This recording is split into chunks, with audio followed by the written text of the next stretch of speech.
Haya, huyu mwingine anaitwa Zulieta Peter Msongela. Huyu anasema anadai mahali ya binti yake.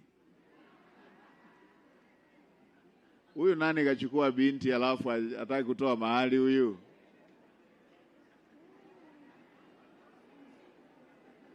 Zulieta yuko wapi? Zulieta huyu hapo. Unamdai nani mahali?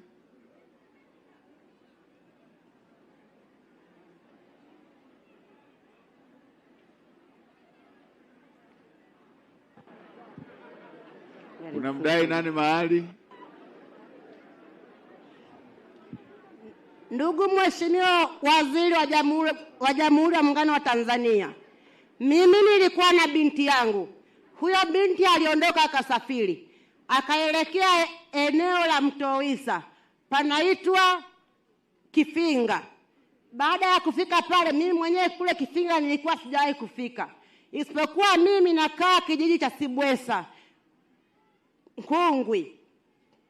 Basi baada ya hapo nilipata taarifa kwamba yule binti mume wake amemuua na akakimbia. Baada ya hapo mimi nilikuwa mjamzito.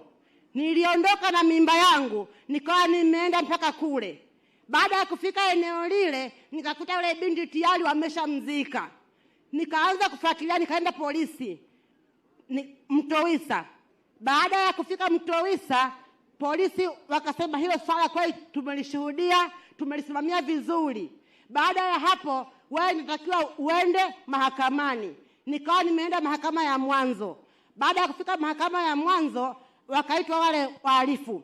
Yule mhalifu ambaye alimuua binti yangu alikuwa tayari ameshakimbia. Akaitwa mama yake mzazi. Baada ya kuitwa mama yake mzazi, akaambiwa, "Huyu mama unamfahamu?" Akasema, "Ndio, simfahamu. Isipokuwa tu nimepata taarifa yake kwamba huyu mama ndio mwenye yule mtoto ambaye alimuua mwanangu." Ikabidi hakimu akaongea neno. Akamwambia, "Huyu mama, kwa sababu mtoto wako tayari amekimbia na alikuwa hajulikani kwao, yatakiwa umlipe nini? Mahari." Tukakubaliana, yatakiwa nilipe 4,4 na 500,000. Akasema, "Ndio, nitalipa." Nikaanza kufuatilia. Mimi nilikuwa nakaa Nkungwi. Sasa mimi nilikuwa ni mjamzito. Ule uwezekano mimi wa kuondoka mara kwa mara ikawa inanigharimu pesa nyingi. Nilikuwa na eneo langu la kama nusu heka hivi. Nimeliuza 1,000,000. Watoto wangu wakabaki wanasumbuka. Maana hiyo nikaanza kufuatilia kesi ile, ya kufuatilia ile pesa. Basi mheshimiwa, baada ya hapo wakaanza kunisumbua. Wakanipa tarehe. Hiyo tarehe ilipofika nikawa nimeenda. Tukakatiwa rufaa. Akasema kwamba hapana, huyu mama mlipeni kwa sababu amesumbuka sana. Mheshimiwa, mimi nilikaa pale kwa muda wa siku 29. Yule mama baada ya kuwa nimemshinda aliondoka na kwenda kukata rufaa tena. Akaambiwa, "Mbona umekata rufaa na wakati siku zimeshaisha?" Mheshimiwa, kikweli mimi nilishindwa kuelewa. Ilibidi akawa ameondoka kwenda Sumbawanga. Kweli kule nikashauriwa, "Nenda kwa sababu yeye amekata rufaa kwa muda mwingine. Ametoa pesa, wewe hauna pesa." Nikasema nilikuwa sina. Hata nimeshazidiwa na ujauzito. Basi mheshimiwa, 20 mwezi wa 7 nikawa nimeondoka kwenda Sumbawanga. Kufika njiani nikapanda bajaji. Nikashikwa na uchungu kwenye bajaji, nikawa nimejifungua huyo mtoto. Mwaka 2024.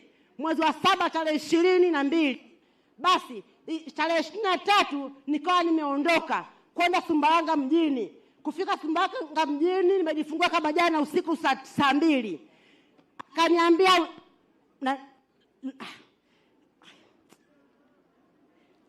Akaniambia hakimu, "Wewe mama, mbona umekuja umejifungua jana?" Nikamwambia, "Ni kesi imesomwa leo, inatakiwa nije nisikilize, lakini sasa sina nguvu ya kwenda kusimama hapa.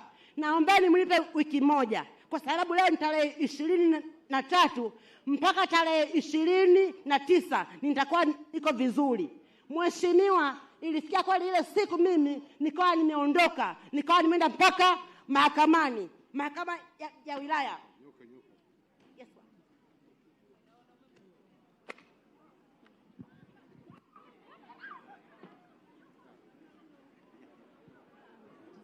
Nyoka.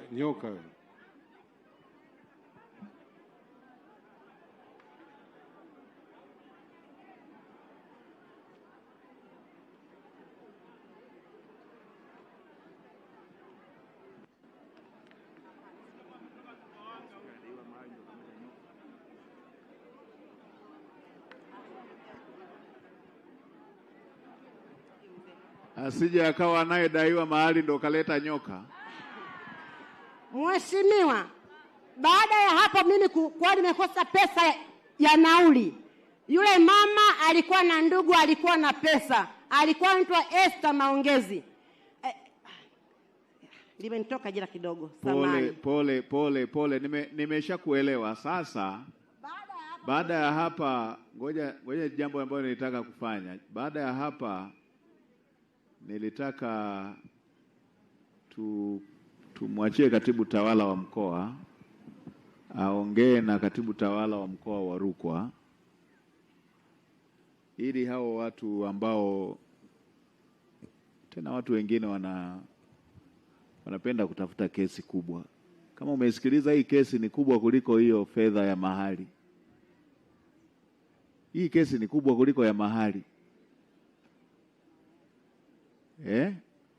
Huyo mama naona kafanya huruma sana kwenye hiyo familia, kwamba kuomba tu mahali kafanya ungwana sana, na bado wametaka kumsumbua vile.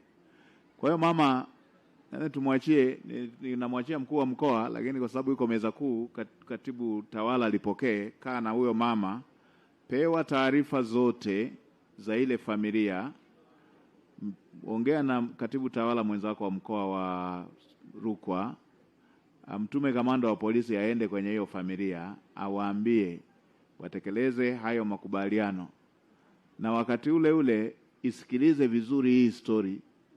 Naona ina jambo liko kubwa ndani yake, kubwa kuliko mahari. Sasa kwa sababu hapa limefika mbele ya serikali, hatuwezi tukalichukulia kiulaini tu hivyo. Sasa wao wamalizane hiyo kesi yao wamalizane hayo mambo waliokubaliana, lakini pia nataka nipate undani, kwa sababu naona kuna jambo kubwa hapo ambalo lilimalizwa kindugu. Jambo kubwa la jamhuri limemalizwa kindugu. Hebu mama, njoo hapa, kutana na katibu tawala hapa, mpe taarifa za wale hiyo familia yote hiyo. Atasimamia jambo lako, lakini tutasimamia na jambo lingine ambalo ni la kitaifa. Tuna jambo la nchi hapo. Sasa kama watu wanakubali mambo mengine bwana, sasa na hiyo na yenyewe wanapotezea.